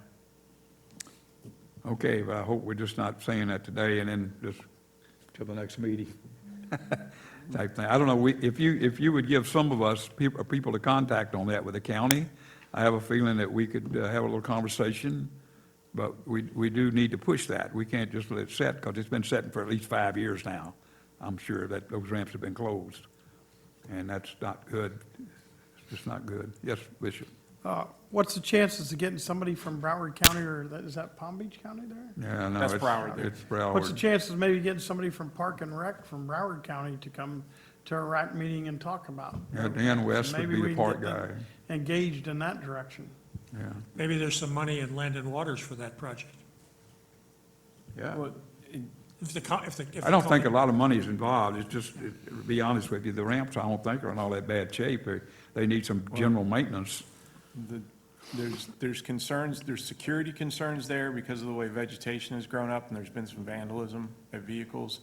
And so that was the hope that FWC was prepared, the wildlife management area staff does work at other ramps right in that area. And so they could go in, particularly on like a one-time basis, and help with getting some vegetation under control using mechanical means and perhaps herbicide. But I think some of it had to do with getting some trees down, with the idea of improving sight lines back to 27 to try to provide some visual security, essentially, that preventing the nefarious characters from having the cover of vegetation to do whatever. And so that's been a possibility, but it's the same struggle we deal with over and over with boat ramps, O&M. Day-to-day, month-to-month, O&M on boat ramps is a challenge. And so the hope is that Broward County will step in. And certainly, we have contacts with the folks at the county. And if they wanted to come participate, that'd be great. Well, Maybe what we can do is, last I heard too, is that there's discussions between DOT and Broward County about someone taking ownership and fixing one of the two and getting it up to speed. Maybe we can get an update between now and our December meeting and discuss it in the roundtable. And I kind don't of know see where whether the Dan county's West at. is the guy, but he does parks, but like he does Holiday Everglades Park, and he's just a good guy, he just did a fantastic job down there. So whoever it is, we need to, maybe he could tell us who it is. Yeah, we'll get an update and do it in the roundtable at the next meeting. But that, it's the same old story here. You got like 5 million people living within an hour and a half of that place, and it's just sitting there. It's not good. Okay, Jerry, I think we've let you off the hook. All right. And now we have Dan Cotter, Land Stewardship, Water Management District here, talking about the recreation facilities, the actual facilities that are out there.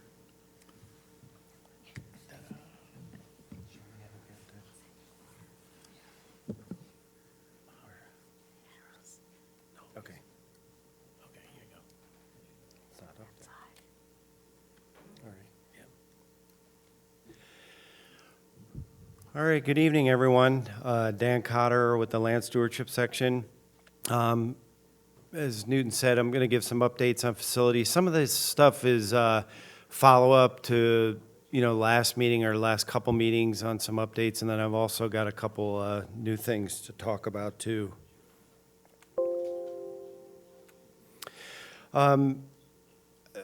at last meeting, or the last couple meetings, I've talked about the S.F.W.M.D fishing piers. This is in Palm Beach County, located in Palm Beach County, right off of Indiantown Road, in the town of Jupiter. And this is an ideal situation as far as a partnership goes. We signed an agreement with them about a year ago now, where we would develop a small new parking area that would facilitate the public to access the fishing piers that were just constructed there the last couple of years at the S-46.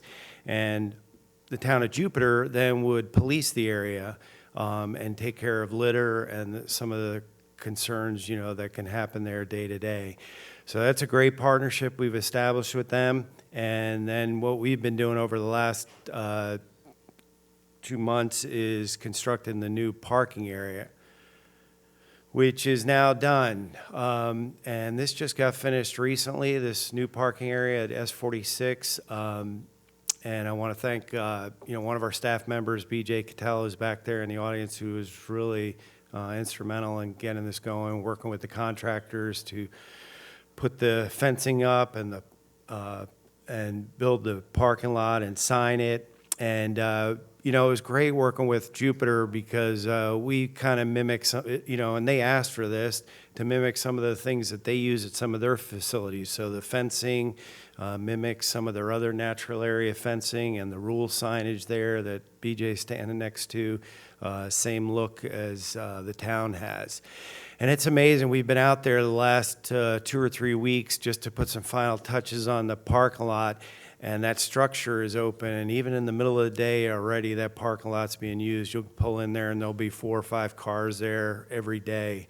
And when that structure's open, and that's just some really good fishing there, particularly snook fishing. So we're going to do a little bit more stabilizing to the parking area, but in general, that's open now. And if you get a chance, drive down there. There's some good fishing there. Again, it's right off of Indiantown Road there, just to the east of 95, across the street from Duffy's.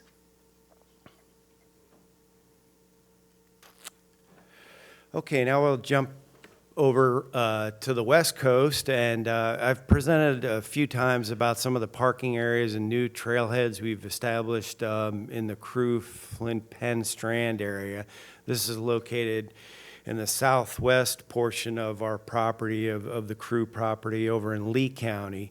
And you can see from that aerial, all those yellow stars are the different trailheads we have. The one we'll be focusing on is the one in the southwest corner there, which we refer to as the Flint Penn Strand.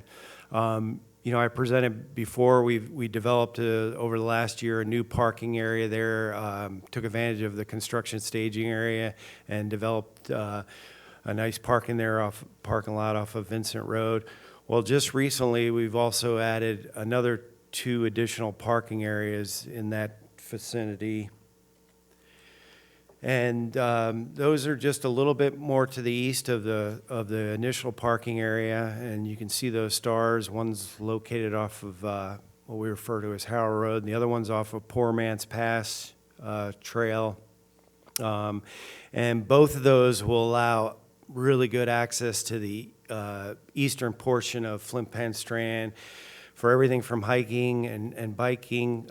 We're developing new trails out there, equestrian use, but particularly in this area, you've got some ponds and lakes there that are really good for fishing, wildlife viewing, bird watching.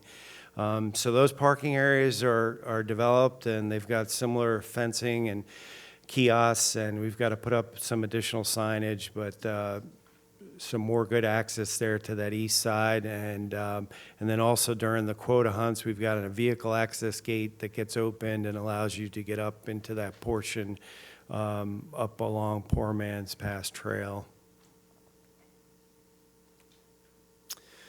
Okay, now jump on over to the Kissimmee River and some of the different facility updates that we've got there too in particular. The first is we've gotten a request over the last few months to, provide where we can additional airboat access. And so we went with staff and land management team to look at the district's 4 East trailhead parking area, which is located in Highlands County on the west side of the river off of 98. And you can see that location there on the aerial. And a close-up shot of it is, if you look at that, that square there, that's the existing parking area that's referred to as 4Es off of 98.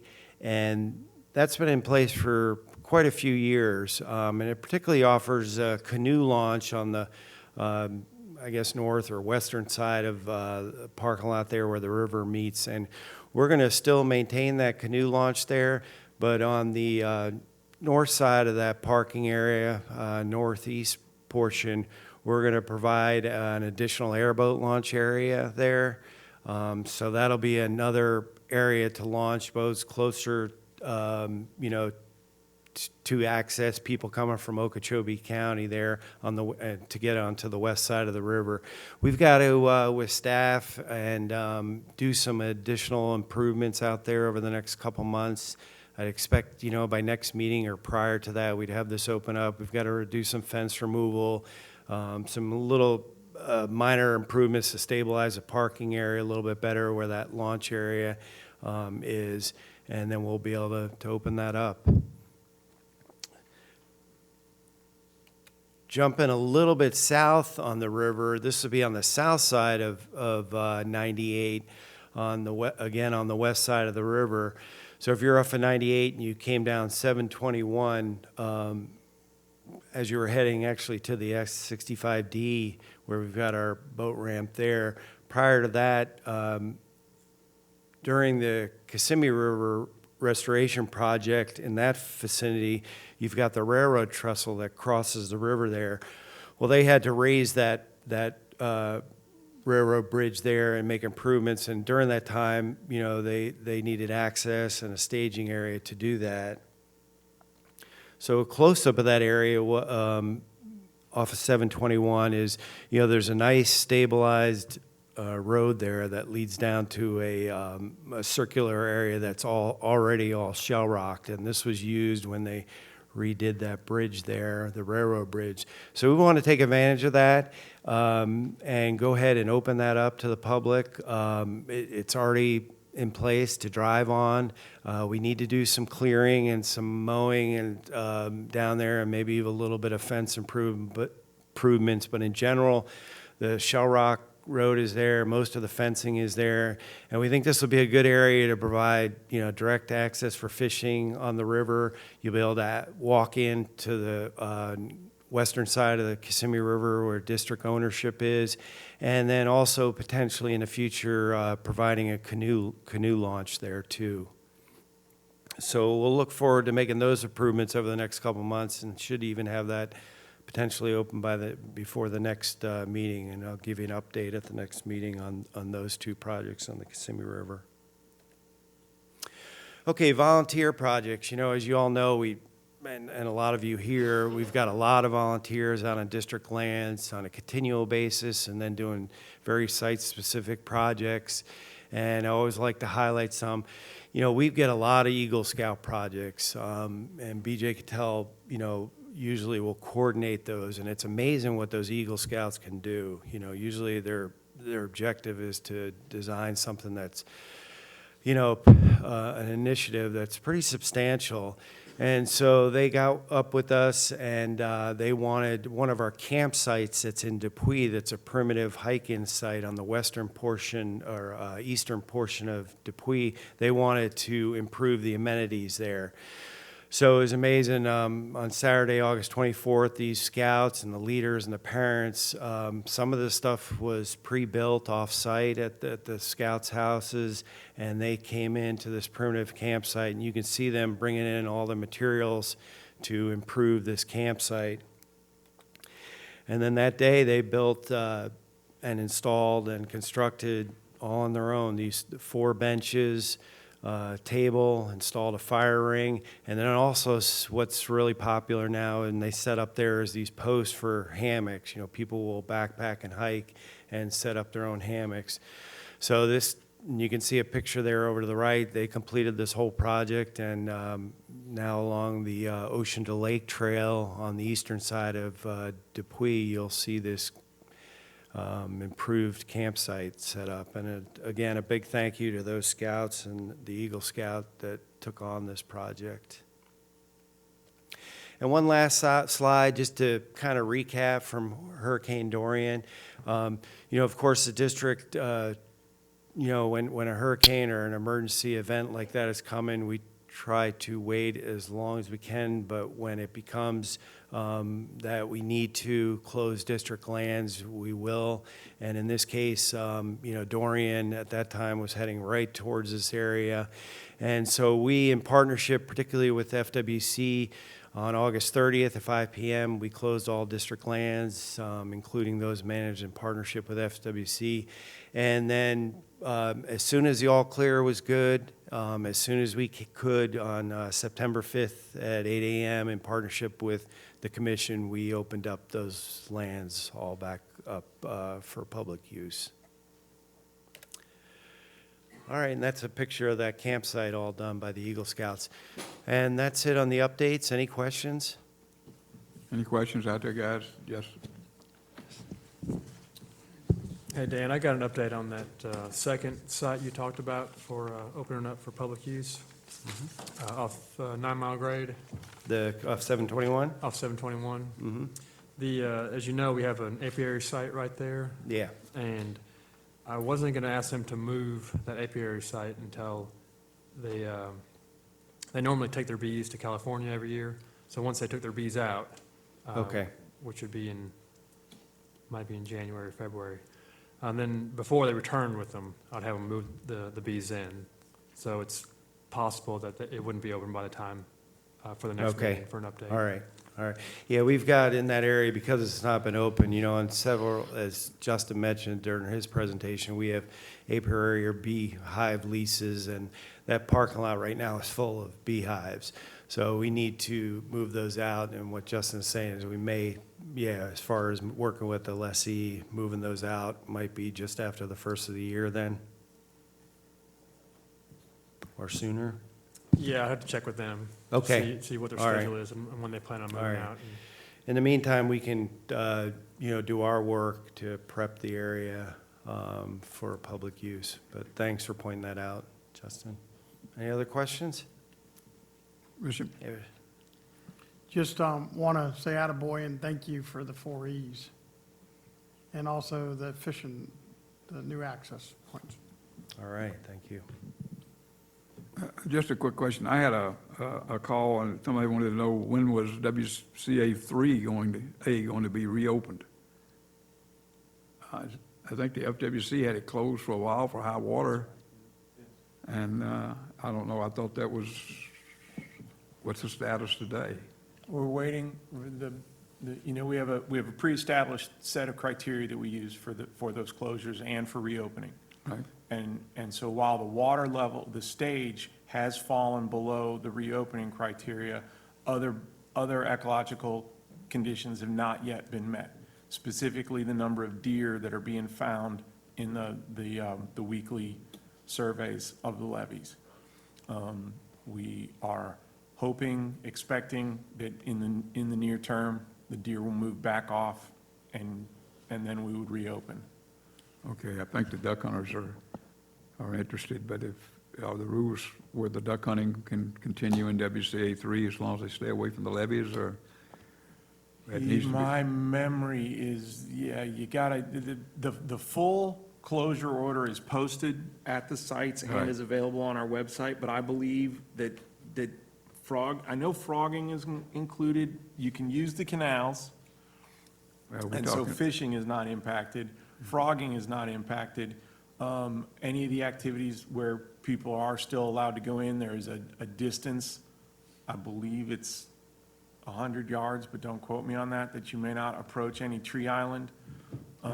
Well, duck season opens Saturday, so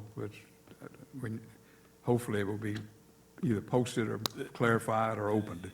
Right, it is posted right now, and there's interest in the area reopening. We expect it soon. We're simply waiting for the animals to return to more natural behaviors with the stages having fallen.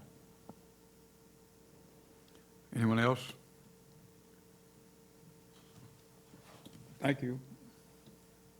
There it is. Okay, thank you, Dan. All right, we're coming down toward the last thing here is, and this, again, we already did a little of this early, only because we took advantage of a chance, and that's to look for any additional items you might want on the agenda for the next meeting. And I'm going to make an announcement that if you're interested in Lake Okeechobee, there's a meeting in Stewart tomorrow, the Corps of Engineer meeting at 9:30 a.m. at the State College there, 2400 Southeast Solano Road. It is on the development of Losum. Lake Okeechobee replaces the current lowers regulation schedule. If you are recreating on the lake, I can tell you this is a crucial beginning meeting. They had one today in the west, and I don't know, I haven't had a report yet on what the status was. And basically, this is the call to take the lake down to 10.5 feet every spring. Yeah, anybody that knows anything about the lake knows what that. And it is politically a hot potato because obviously Congressman Mast, who I support and agree with 90% of the time, this one is a real bad call because anyone that knows the lake knows that it's a disaster for the lake to be at 10.5 feet every year, every 5 years, every 6 years, yes, very important. But if you want to have anything to say about that, tomorrow's the day, and this place is at the State College, 2400 Southeast Solano Road in Stewart, and I will be there. Okay, anyone else have any other ideas on subjects? We did pretty well cover that. You got pretty well down, right? Okay. All right, unless somebody has something they want to discuss, our next meeting will be here Monday, December 16th. Be sure to take everything out of here that you came in with. And with that, thanks. Meeting's adjourned.